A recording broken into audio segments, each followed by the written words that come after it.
dumating na yung menu. And so for today's food trip, ayan, nandito pa rin tayo ngayon sa Taiwan. And ngayong araw na to, pang ilang araw na namin? 4 days or 5 days? 5 days na ata kami dito sa Taiwan. Anyways, first stop natin for today's food trip. Pinuntahan namin yung isa sa masarap na onion pancake. And pag nandito kasi kayo sa Taiwan, talaga namang must try ang onion pancake dito. So pinuntahan namin yung alam ko na pinakamasarap dito sa Taiwan. So ito guys, nandito siya sa may Yongkang Street. Ayan, nag-MRT lang kami actually and bumaba kami sa Dongman Station. So andito kami ngayon guys sa Tianjin Onion Pancake. And kung makikita nyo guys, sobrang haba na nga ng pila. Umaga pa lang. Umorder kami dito na everything na 60 Taiwanese dollar. Meron din kaming Taiwanese basil with egg na 45 Taiwanese dollar. And meron din kaming corn cheese with egg na 60 Taiwanese dollar. Ayan. So tara, try na natin. Actually, andito na. Unahin ko yung kanilang corn cheese egg. Ooh.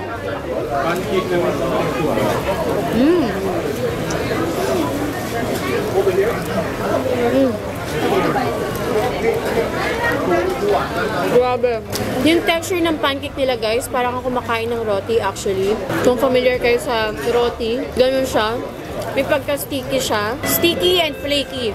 Pero itong cheese na corn nila, grabe, ang sarap. Nag-complement yung corn saka yung cheese kasi nagmi-mix yung salty and sweetness nito. Sarap. Oh my God. Sarap ito. Next naman ay itong everything. Meron siyang ham. Meron din siyang Taiwanese na basil. Meron din siyang cheese, egg. Talagang everything na guys. And meron siyang sauce and pinalagyan ko siya ng spicy sauce din.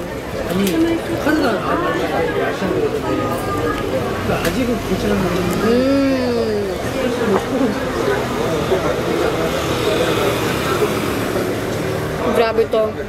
Actually to, perfect na to pang meal kasi busog ka na talaga lalo na pag everything yung in-order mo. Nasarap ng basil nila. Very fresh. Grabe, ang sarap nito.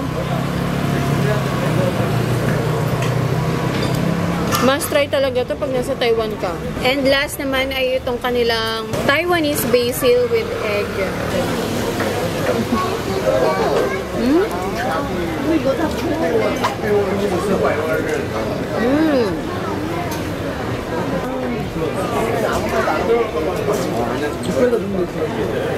Grabe guys, ang sarap talaga ng basil nila. Ang sarap. Alam mo na super fresh ng basil talaga kasi lasang-lasa mo. Grabe yung aroma nito.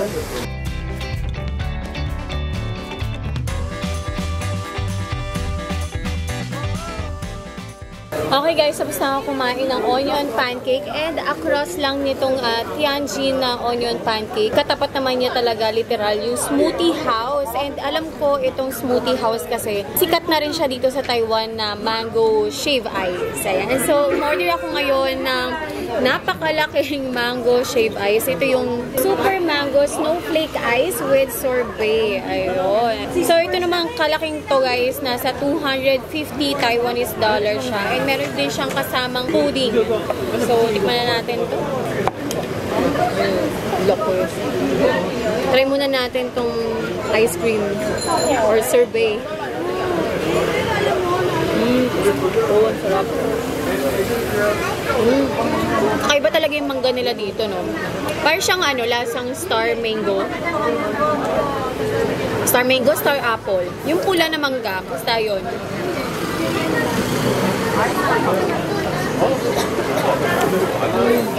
Sarap. Yung shave ice nila, yun sila yung typical na shave ice na nakakain natin pagdating sa halo-halo para siyang binlender na shave ice, gano'n. Parang may mix na siya agad ng flavor. So, syempre, try natin naman ng merong mangga na kasama, shave ice.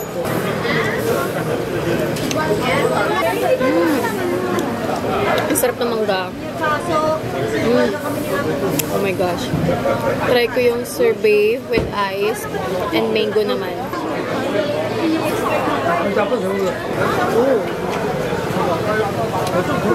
Lamig. Parang hindi ko ata siya kayang isang subuan. Pero try natin. Oh. Alam. Pero sarap. Sarap ng mangga. Winner.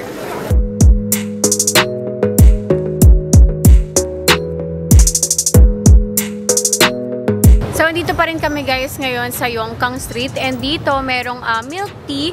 So, kung mahilig kayo sa milk tea. And ang Taiwan kasi guys, dito talaga nag-originate yung milk tea. So, yung pinuntahan namin na milk tea shop dito is yung 50 Lan.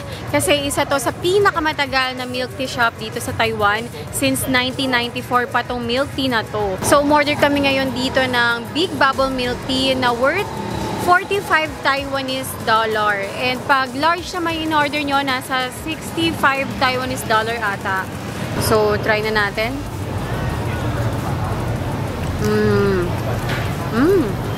Sarap ng boba. Ang dami niyang pearl sa loob talaga. Kasi, pag sip-sip mo, puro boba yung makukuha mo. And by the way, ito guys, 50% sugar lang, tapos ni-less ice ko pa. Para hindi masyado matamis. Yung pagka-tea naman niya, sobrang sakto lang, hindi siya yung sobrang tapang na tea. And sobrang saktong-sakto lang talaga yung tea, yung milk, and yung sugar. Pag 50% sugar.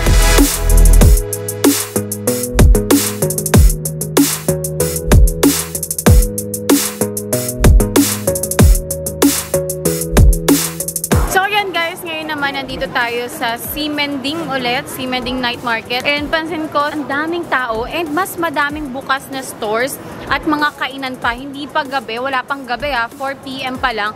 Pero ang dami na nagtitinda dito sa Ximending. Much better nga if pupunta kayo dito ng Saturday.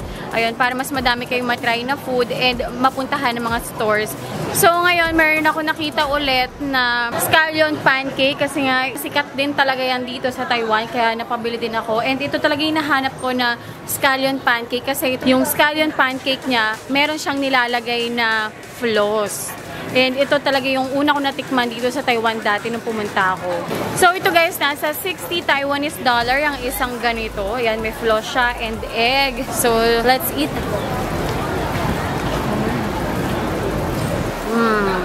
Sarap talaga na scallion pancake. Must try pag nandito kayo sa Taiwan scallion pancake. Tapos pag nandito kayo sa Ximending, hanapin nyo si kuya na nawawala yung may floss na scallion pancake. Sarap.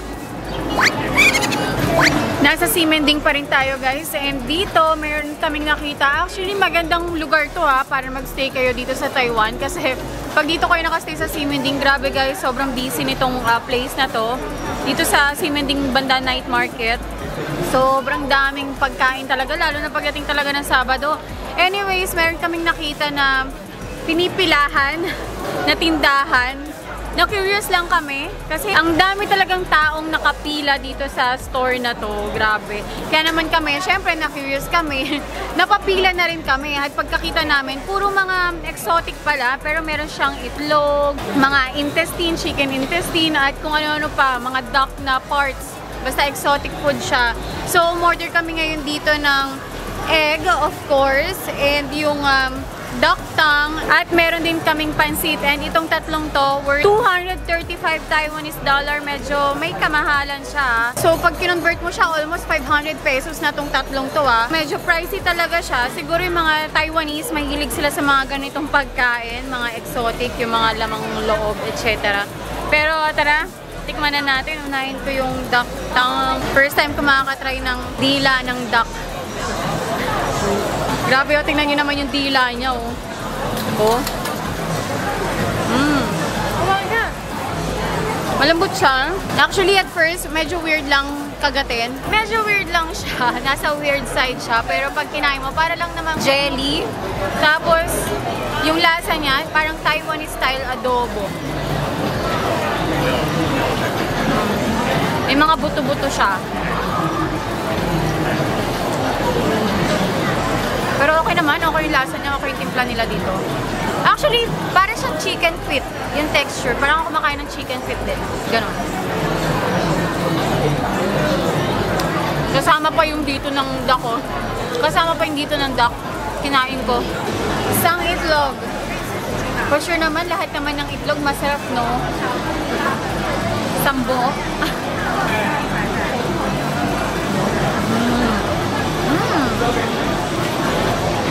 So, try natin guys yung pansit naman dito. Hindi ko siya alam paano kainin eh. Kasi wala silang chopstick. Buti na lang, meron akong dalawang toothpick dito, parang toothpick. Ito yung gamitin natin chopsticks.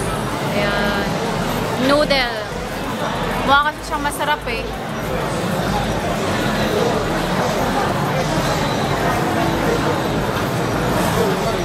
It's a prank. Hindi siya masarap. Bland taste. Manghang. Manghang. Yung malalasa mo dito, manghang lang pero kulang sa lasa. Tapos yung noodle, parang instant noodle lang. Hindi okay.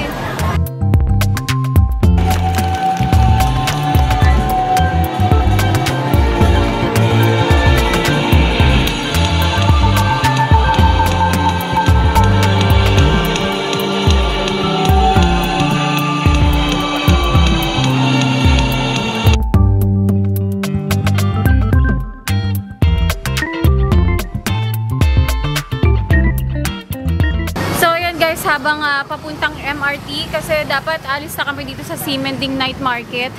May pupuntahan kaming ibang lugar pero meron ako nakita nga Japanese pancake. Ayan, dito sa may Ximending pa rin. Malapit sa may highway banda. Anyways, order kami ng 3 flavors dito. Meron kaming peanut butter, cream flavor, and cheese flavor. So ito guys, magkakaiba yung price sila pero hindi man nagkakalayo. Merong 20 Taiwanese dollar, 25 Taiwanese dollar. So, depende sa flavor na bibilin nyo.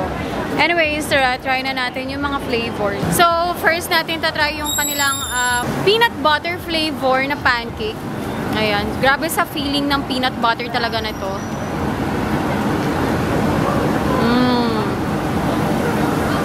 Lasang-lasa mo yung peanut nito guys. And grabe yung rich ng peanut butter nila. Feeling ko hindi lang talaga peanut ang meron dito. May hinalo pa siyang kakaiba dito. Pero lasang-lasa mo naman yung peanut. And sobrang daming laman ng peanut butter. Sarap. Next naman ay itong cheese flavor na pancake.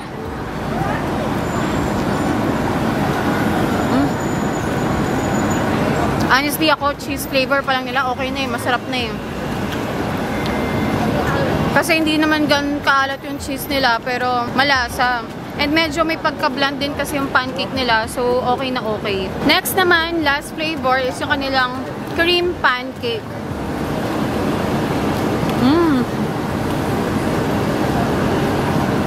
Hindi matamis tong cream nila. Sakto lang. Siguro sa 3 flavors na to, mas pipiliin ko yung cheese. Kung di cheese, peanut butter, pwede. Yung cream, sakto lang. Hindi ko siya masyadong gusto. So tara, lipat na tayo ng ibang lugar. Mag-MRT kami para may pupuntahan kasi kami na lumpia naman.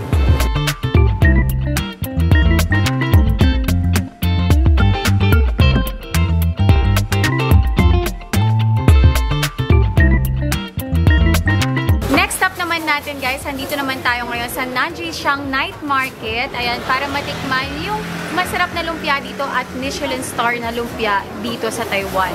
So ngayon guys, dito sa may night market na to, dito nyo makikita itong Wuwang Chai Chi. Ayan, so mag-google nyo naman kung paano pumunta doon. Nasa Google Map siya. So madali nyo lang mahanap tong lugar na to.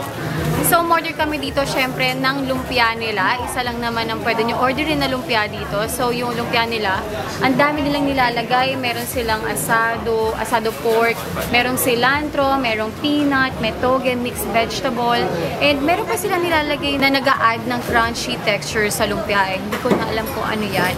Basta, ayan. So, ang isang lumpia nila, guys, nasa 65 Taiwanese dollar. Ayan, so try na natin.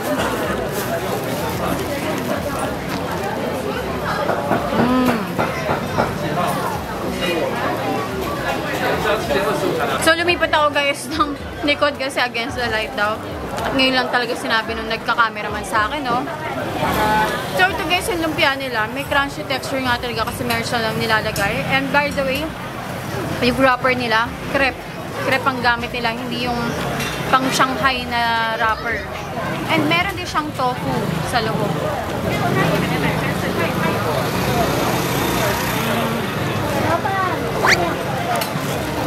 Sarap. Pwede.